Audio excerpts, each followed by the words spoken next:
Wielst in een soort Nederlandse gemeenten de bouw van sociale hierwenten efterbloot, liet Matthias Friesland zien dat het wel kan.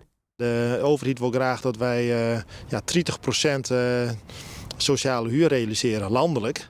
En dat willen ze ik per gemeente nou terugvoeren. En ja, dat doen wij in Noord-Eerst-Friesland en Dantmer die het hartstikke goed, want wij zitten boven de 30%. Matthias Friesland is een van de 60 gemeenten in Nederland die het wel goed doet. Ze zitten met 33%, rond boven de 30% wat de oerriet graag wil. Maar waarom slaagt het in de rest van Nederland dan net en in de Friese gemeente wel? Nou, het allerbelangrijkste hierin is dat je gewoon heel goed met de gemeente kan samenwerken. Dat doen wij. Wij hebben heel intensief overleg. Zodat het allebei goed op elkaar aansluit, weten we precies waar we het over hebben en kunnen we voortgang boeken in de projecten die er binnen.